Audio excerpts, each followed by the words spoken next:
c'est Noël. Bah ça, oui, on oui. vous l'a dit, puis ça va continuer comme là ça, là. au moins jusqu'au 22, 23, puis après on va se calmer un peu. Hein. Et oui, bon, pour l'instant, on n'y échappe pas. Mais alors, pour le coup, j'ai trouvé dans le Figaro un article qui essaye un peu de réfléchir à ce propos.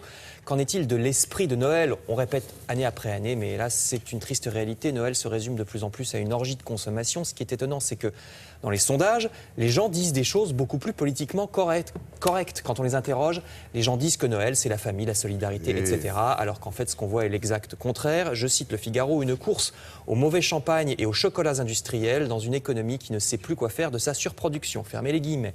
Alors ça n'empêchera pas le Figaro, comme tous les journaux, de faire un spécial montre et un spécial cadeau. Non, mais c'est normal, il faut bien vivre, mais en tout cas, voilà qui est dit. Alors je passe à la croix sur une autre question à propos de Noël. L'affaire des crèches. Peut-on, oui ou non, mettre des crèches de Noël dans l'espace public? Vous savez qu'il y a eu des plaintes de la part d'associations laïques contre les crèches dans les mairies. Eh bien, seuls 18% des Français sont contre ces crèches. La grande majorité, 71%, estiment que, je cite, c'est un élément davantage culturel que religieux et qu'on doit les laisser même dans l'espace public. Sondage IFOP. Alors il y a quand même des inspirations un peu plus profanes dans les journaux de ce matin à propos de Noël. D'abord les beaux voyages pour les vacances de Noël. Direct Matin nous parle d'un site web, alors dont je ne vais pas vous dire le nom, vous allez voir pourquoi. C'est un site qui soi-disant vous permet de trouver un séjour au ski là maintenant à la dernière minute. Donc super idée, c'est présenté comme un site où les particuliers revendent un séjour où finalement ils ne peuvent pas aller. Pas que des séjours, aussi des billets de train par exemple ou un spectacle où on ne peut pas aller au dernier moment, vous savez. Alors, Oui, allez-y. sauf que je suis allé sur le site en question. En fait, il ne tient pas ses promesses du tout. Quand vous cliquez sur un séjour soi-disant pour un départ après-demain, ça vous renvoie sur une agence de voyage lambda, pas du tout à la dernière minute, pas du tout issu de particuliers qui revendent leurs billets.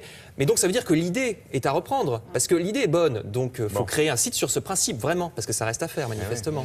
Est-ce que Laura du web, quand vous êtes dans une station, il y a du brouillard. Est-ce que vous avez, vous, une application pour géolocaliser les pistes où c'est calme, les pistes où c'est pas...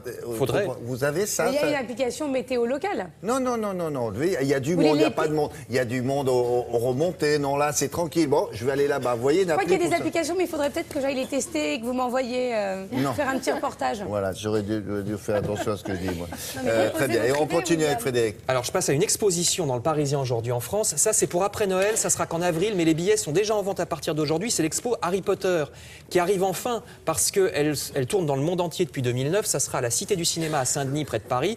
Donc vous aurez les décors des films d'Harry Potter, les costumes, même les salles de classe et le terrain de sport de Poudlard à partir d'avril donc et en vente dès aujourd'hui. Je termine avec une dernière nouveauté dans le Figaro.